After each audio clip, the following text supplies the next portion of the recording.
Now, it's Elisabeth, right? Yes. Yeah. Uh-huh. And so where did you grew up where? I grew up in Germany. I was born real close to Frankfurt am Main. And then we moved further south, close to the Black Forest, a little town called Rastatt, where I spent most of my first 10 years of my life. I have, at that time, had one sister who was 4 years younger. And my dad was in the military during, before and during the war and after the war. What did he do in the military? He was an officer. What people do in the military, you know. And after the war started, he was first part of the Africa Corps, and then he was shipped to Russia and spent the remainder of the war from 42, I believe, 41 till 45. He was also a short period of time in the Balkan, and then went into Russia and spent the rest of the remainder of the war in Russia. And I believe that when the war ended, he was in Orel, which is, if I'm not mistaken, on the Black Sea. And after they were informed that the war had ended, they more or less turned around and tried to run for their lives, so to speak. Were finally captured by the Americans. That's what they wanted. They wanted to get out of the Russian zone. Were finally captured by the Americans in northern Austria called Canton, Steiermark, where he was incarcerated, but pretty humanely treated. And he returned home to my mother and my sister and me in June of 1945. Now, you were just a little girl, right? I was a little girl. I was born in 1935. So by the time the war was over, I was not quite 10 years old. Wow. Yeah. It's always interesting, different perspectives of, because your view was that of a child. Yeah, definitely, You know, yes. I mean, you didn't know all the political, economic, social structure of the world. No, not at that time, certainly, yeah. And so the city you lived in, you faced bombing and? Yes, the city that we lived in was real close to the River Rhine, which in turn was real close to a little town called Gaggenau. And there they manufactured some of the little fighter planes called Messerschmitt. And so consequently we were always more or less in that path when they bombed. They came down, supposedly from England, and bombed this whole area, you know, because it was quite an industrial area. Even so, where we lived toward the end was really not involved in any kind of construction of war material. But even so, you know, we did get a visit once a day, or once a night, or sometimes twice a day or twice a night, and did, you know, receive a lot of bombings. Do you remember them? I mean, is it a vivid memory in your childhood? Or Yeah. Oh yeah. Certainly. I remember my mother waking us up in the middle of the night and saying, "Please, quick." First of all, you hear the sirens, but sometimes you don't hear at night. But my mother would always wake us up if we had not woken up ourselves, and she said, put clothes on real quickly. And at the time, we were living in an apartment house and up in the third story. And so we would rush down. All the houses in Germany all have basements. And so the basements were furnished with bunks. And the bunks all had straw mats in there, so sacks, actually, they were burlap sacks filled with straw. And we would then maybe run down in the basement, and then maybe crawl up in a bunk and try to go back to sleep. And then sometimes you could, sometimes you couldn't. And then after the siren blew that the raid was over with, we would go back upstairs and try to go back to sleep. Yeah. Did your mom comfort you then? I mean. Oh, definitely. Oh, yeah, sure. Did she try to explain it? Yeah, well, I think I was old enough to understand what was going on. War is what war is, and I get, unfortunately, bombarded. Comfort you, love you, hug you, reassure you that you're safe. Though toward the end, our house was bombed. Fortunately, we were not there, and we lost everything. But what can I say? It's hard. It's I think probably harder on the parents than it was on us children. I guess we were so trained that when we did hear either airplane fly over or alarm sounding, you always have the sirens, and you would just automatically retreat to the basement and to seek shelter.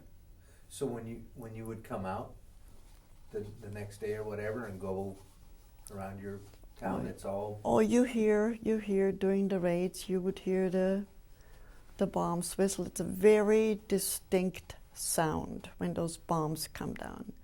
You would hear them whistle, and then you hear this tremendous explosion. And then you wonder, how close has it been? Has it been half a mile away or a kilometer away, or has it been just down the block? And the next morning you would go and inspect, and 3 houses down, block over, the house is gone.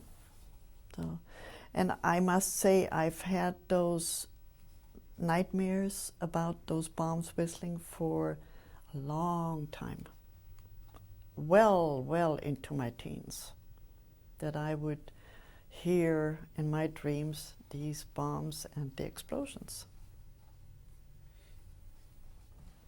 Did you lose any friends? Oh yes. Lost schoolmates, lost friends. There was one family that we were really close to that were obliterated. Yeah, mother and 3 children, and it is very hard to understand, especially when you're a child. I think why, and but you adjust, and you there's not much that you as an individual can do about it. So what was your view of Americans? Because we always hear, we read the books from this side. We were out defending the country and that evil Hitler, but what about from the others? No, I don't know if I had a view of America as a whole. I think it was more or less concentrated on the airplanes. The airplanes brought the destructions, and the airplanes brought the death. And it's because of the airplanes that we couldn't go out and play, or we were very, very frightened. That was really our only contact, because I have never had contact with an American as such. It was what was flying over, and the bombs dropping that really personified the enemy, as far as I I was concerned. America came later. That you said, well, of course we knew that they were the English and the Americans that bombed, but it wasn't anything on a personal basis. It was just, you identified the airplanes with the enemy. See, it's interesting because I never thought about that because we played war, played the Nazis. Yeah. I did you? American and the Nazis. Yeah, yeah. And and then there was Cowboys and Indians that became sure. war Nazis. Do you remember it now? Maybe it was different. Did the kids play war? No. No. Oh no. No. I think when you live it, you don't want to play it too. When you're exposed to it on a 24-hour basis, I don't think that that you want to dwell on this. And no, never. What did the city continue to function? I mean, school and. A lot of times you would go to school in the morning, and then maybe an hour into school, you would have a bombing raid. Then you would either go also to the basement, what they call the cellar, and wait till the raid is over, and maybe you go back up and have another half an hour of being taught whatever the subject was for that particular specific hour. But a lot of times they would just say, well, school is out for today, and everybody goes home. At times on the way to your house, to your home, you would have another bombing raid. So it's, I would think that my last 2 years of education were probably pretty sketchy, because we didn't have that much time spending in a classroom because of all the bombing raids that were going on. And there was almost every day that there was bombing raids. Yeah.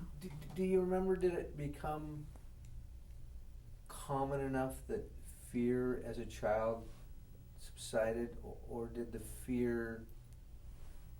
I think toward the end of the war, I would think so. It became almost a daily routine.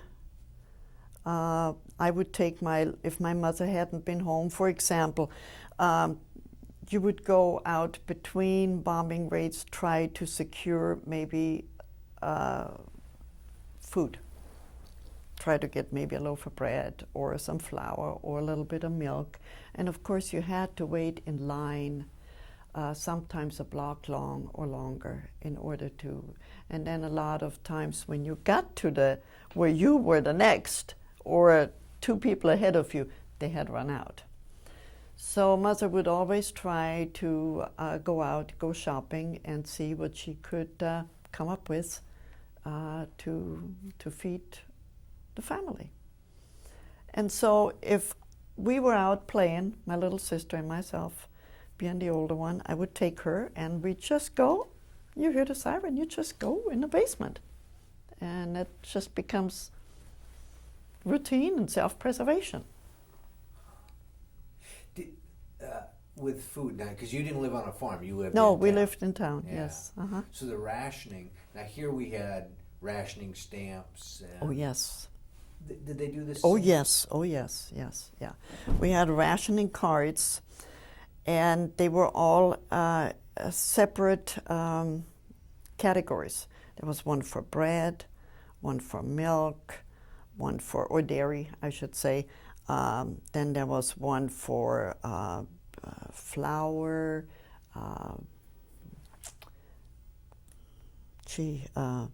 let's say rice, or meat was very, very scarce. There was only, I would say, I want to say 50 grams of meat a week, which is about 2 ounces. You had food stamps for, not food stamps, rationing stamps for everything that you buy. May it be potatoes, flour, dried beans, rice. Everything was rationed, but not everything was available. It might have been on a rationing card, but you were very lucky if you got everything. So a lot of times you just took what was available and made the best out of it. As Alex will tell you, also right after the war, to this day, I cannot eat any kind of oat flakes, rolled oat, or cream of wheat, because that was all that we got right after the war. There was nothing else available. They had what they called school feedings once a day. During the school hour, you would get, and that was provided by the American Red Cross or government, I am not sure. But they would feed all school children once a day, and it was mostly either oatmeal with grape juice in it, grape syrup in it, or it was cream of wheat. And to this day, I will not eat either one. We're making that note of that. No oatmeal cookies. No. I eat oatmeal cookies, but just the cooked. But the cooked oatmeal to this day, I will not have hot oatmeal for breakfast. Huh. Yeah, and this is 50 years later. Did you ever go hungry? I mean, was it enough of? Yeah, we were hungry. We were hungry. A lot of times there wasn't anything. You would go to the market, or to the bakery, or to the greengrocer, and there wasn't anything. So I just talked to my sister the other day, who lives, I have two sisters. I had a little sister that was born after the war. But my middle sister, who is 4 years younger than I am, we talk about the war once in a while still. And a lot of times when we came up after the air raid was over with, children naturally in the middle of the night, they get hungry. So we would ask our mother if we couldn't have maybe a slice of bread. And if she had some, she would, of course, give us a slice of bread. A lot of times there wasn't anything to put on, it was just the bread. But we got to talk the other day and we said, well, we're sure that that was her ration that she gave us.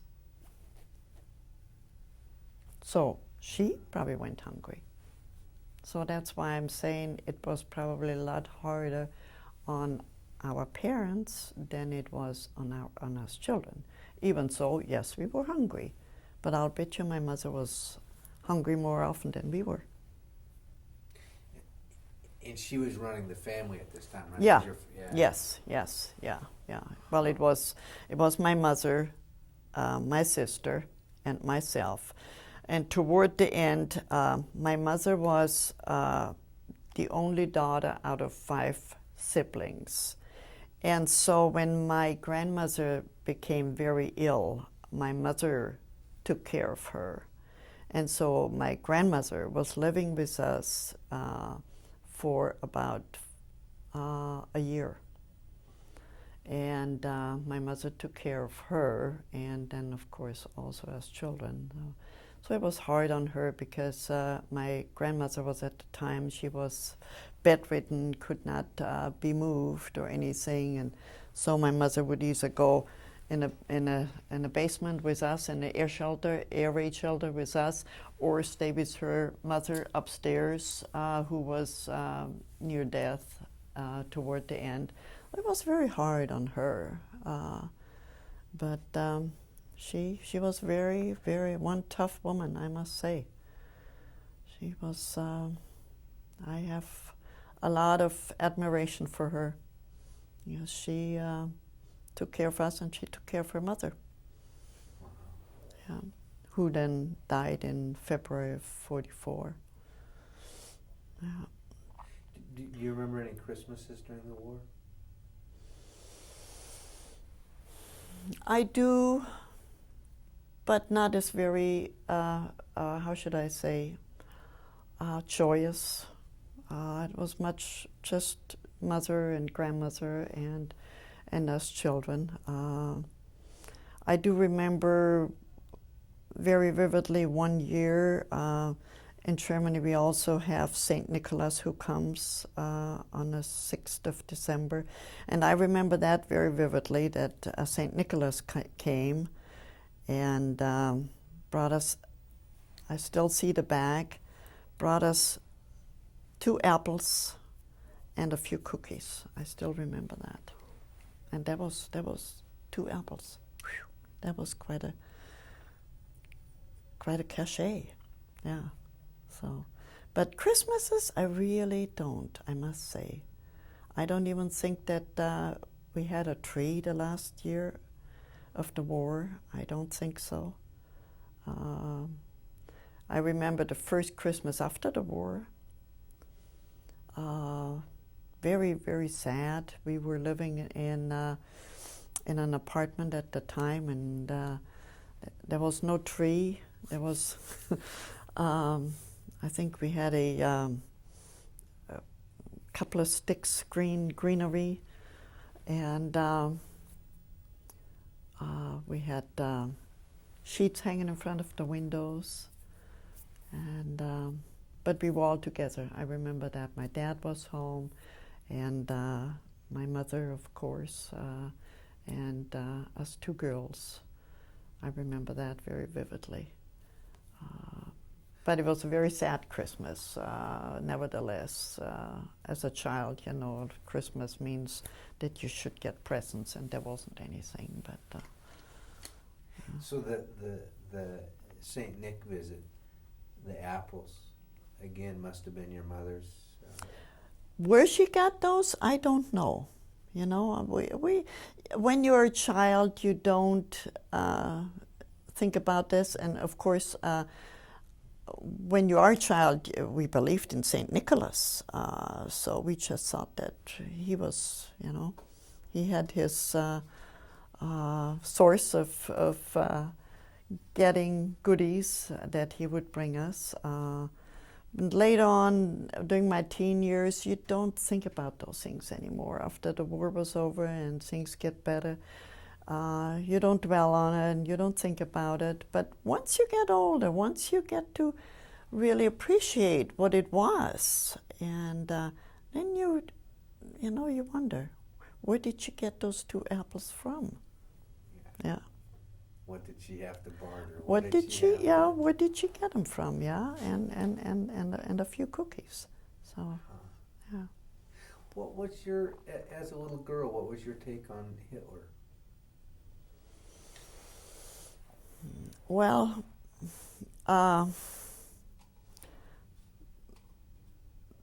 strangely, my mother was very anti-Hitler, even though my dad was in the military. And I don't think I really had an opinion on Hitler. I do remember that I was very close to becoming in the Hitler Youth at age 10, which I was not quite. But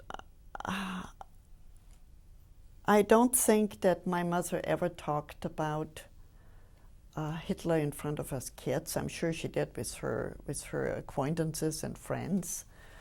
I just think, to me, he was somebody that waged war, but I don't really know if I thought that he was an evil man.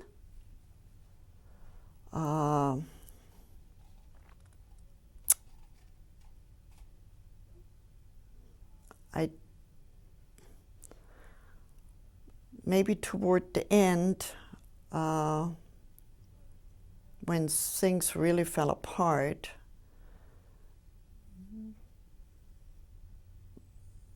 and my mother once in a while she would speak and say something.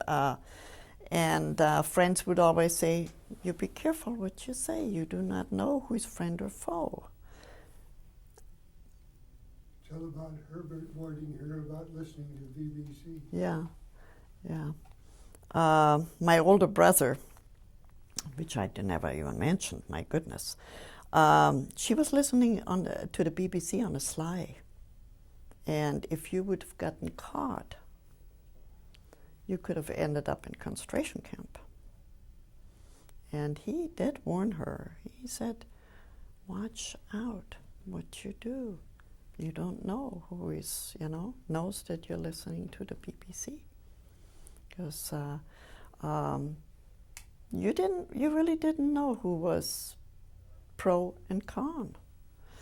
I remember in a public transportation, like in the trains and in the streetcars, they would always have signs posted, and it would say, find, hört, mit.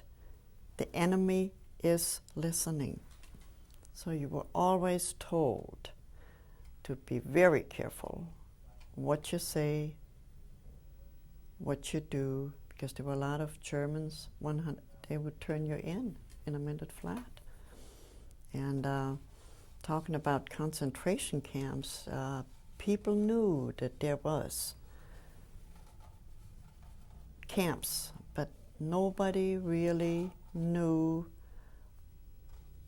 what kind of camps they were, I remember my mother talking about Kristallnacht, which is called Crystal Night, which was, I believe, and I cannot say for sure, and I probably shouldn't even say, I think it was in November of 1942, or maybe even earlier, when they,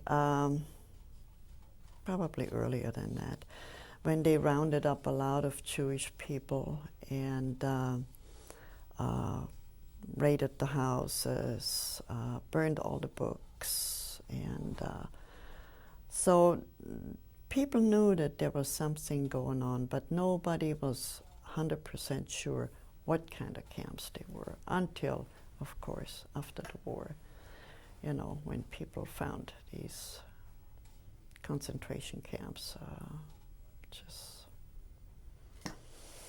Were there any near? Not where we lived. Not where we lived. The closest concentration camp to where we lived to was Dachau, which was closer to Munich than, of course, where we lived. But after the war, well, everybody was confronted with the horror of what had happened there. But people had an idea, rounding up all the Jewish people, and I still remember seeing the Jewish star in some of the merchants' windows. I still remember seeing Jewish people with the armband on the arm with the Jewish star on there. But we as a I don't ever remember my parents ever saying anything about Jewish people, or I don't think we had any Jewish friends either. But I don't think there was anything derogatory mentioned or said about Jews when I grew up that I recall. You said an interesting one, because our concept, and I've actually talked to somebody, so I have a little different concept in my mind, but the Hitler Youth. Now, when we hear that as Americans, we hear bad, terrible Hitler Youth. But I hear that that's really not a lot of what the Hitler Youth was. Hitler Youth was a, how should I say, introduction to becoming part of the Nazi Party, really. When they started very, very young to condition you to become a youth that had a strong feeling for nationality, that you would support the movement, that you would be proud to be a German, and it was more, I would say, marching and singing patriotic songs, and I really do not know what it meant to become a Hitler Youth because I had not been there. You know, I did not experience that, but I do know that it was a preparation for becoming probably a soldier later on. I heard we have a friend in town, and she said it was kind of like the Girl Scouts. Yeah. Well, yeah, but Girl Scouts, I would say, has a idealistic cause, where, in retrospect, Hitler Youth to me was a preconditioning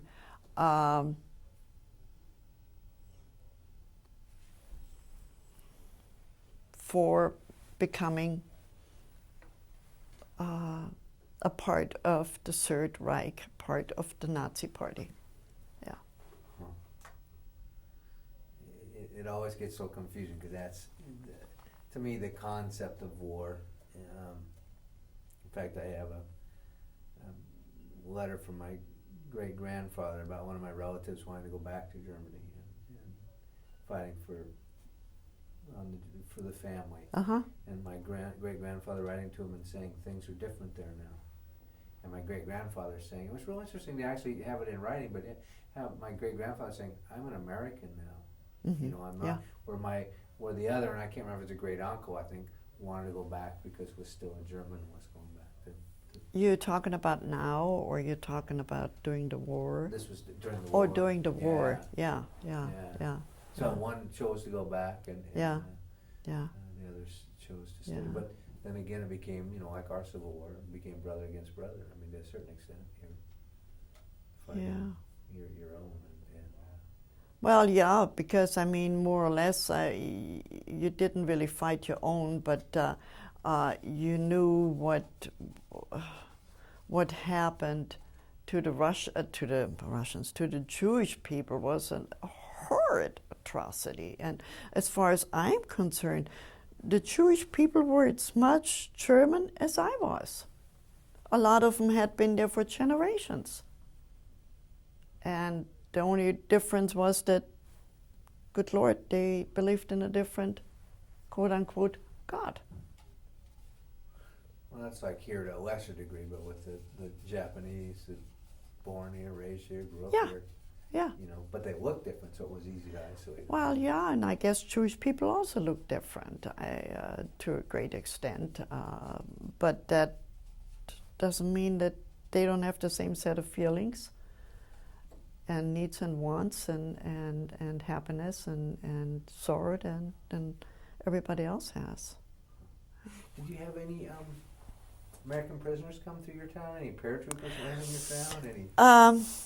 That was toward the end of the war. After my grandmother had died in 1944, the bombings in Rastatt, where we lived, were so severe and on a daily basis, 2-3 times, that my dad asked my mother if she would not consider to move in with his parents, who lived in a town called Landshut, which is about 40 kilometers north of Munich. 40 miles, I would say, 60 kilometers. And because where they lived, the bombardments were not as severe. There was no real industry where they would have reasons to bomb. So reluctantly, my mother said yes, she would, because my dad did not want us in this kind of, area where there's so much going on all the time. So in I believe in the fall of 1944, my mother packed a couple of suitcases and locked up the apartment, and we went by train to live with my grandparents. And then in January of 45 is when our apartment house was bombed and everything was lost. And we lived with my grandparents till the war was over. And I forgot your question. Well, I was asking about seeing any paratroopers. Yeah, yes, prisoners. no, but I did see some prisoners. Where we lived was adjoining we lived on I wouldn't say it was a country road, but it was a little outside the city. And there was a big German barracks, stone barracks, like they were 3 stories high. And so not too far from where my grandparents lived. And toward the end of the war, I would say in spring of 1945, I recall passing along. They had a large brick wall with a fence on top of it, cast iron fence you would call it. And I do recall seeing American prisoners in that barracks, on those barracks grounds. But not on a personal basis. You only knew that they were Americans because they wore different uniforms, and they spoke a different language, but no real contact. But my first GI that I saw after liberation, or when we were liberated, which was in May of 1946, scared us half to death. Those were the occupation troops, and they were all dressed in fatigues. They were all dirty and bearded, and they just looked terrifically scary to us. And that was my real first confrontation of an American GI. When they came in with their jeeps and with their tanks, and we all had to vacate the premises because my grandfather was an officer in the German army, so those were officers' quarters, so they occupied the officers' quarters, and we were all evacuated, and ironically were put into that barracks where the American GIs were held, and that's where we stayed for about 2 weeks or so. Yeah. Wow, what a interesting perspective, because to hear you describe the scary GI, Mm-hmm. now that would be on the cover of Life magazine. Hero storms into Germany. Yeah, But could yet, be. your perspective, they're different looking. Oh yeah, of Not course. German. They're not German. They're dirty. They're fatigued. They're bearded. I mean, they were fighting a war, and here we were all herded out of the apartment house, and looking at these creatures that. And a tank in itself is scary, and jeeps and foreign languages and being ordered around, and but I mean, not scared to death, but scared. Did they appear stern? Because our concept of Germans, stern. But because they're different. Yeah, I think probably, probably stern. Because you couldn't understand what they were saying. Interpreter, I imagine there must have been an interpreter that would tell us that we would have to evacuate within 2 hours or whatever.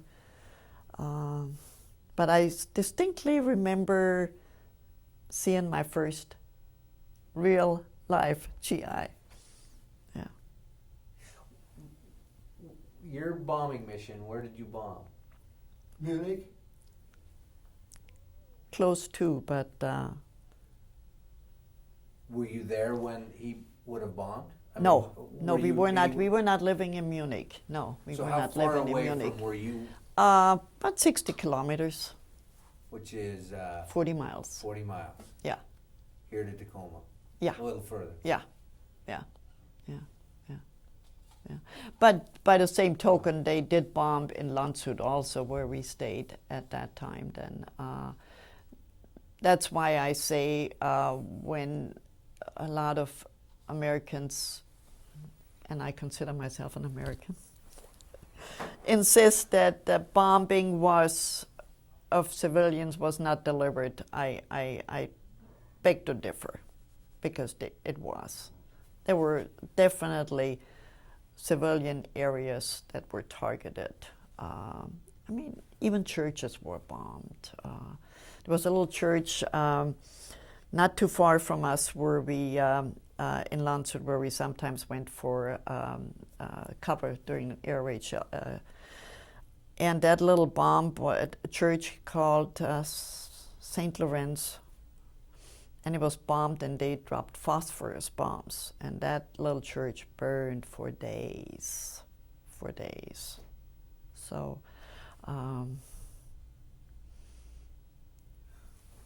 What did your dad think about you marrying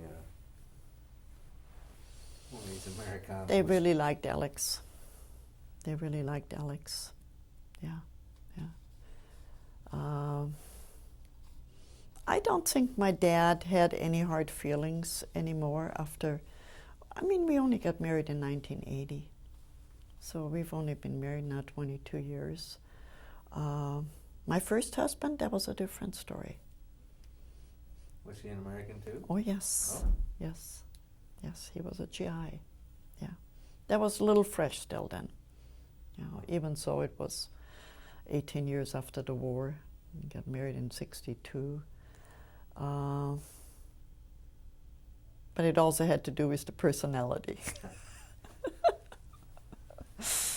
So, but no, I don't think so. I think my dad was, how should I say, mature and generous soul that he would never fault. Because how I look at it, my dad did for his country what he was supposed to do, and Alex did for his country what he was supposed to do. I can't fault Alex for defending his own country, of course not. I mean, that's what you're supposed to do. And I can't fault my father for defending his country. And I truly believe that in the beginning, most military personnel in Germany probably supported Hitler to a certain degree. Maybe not marching into Poland and all this, but once the war started, later on, that's a different story. But I think anybody that loves their country defends their country. And that's what you're supposed to do, any way you can. And I guess that's why there is no animosity or ever was any animosity between Alex and myself. Because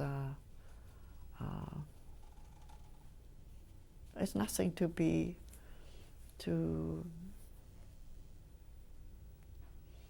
upset over.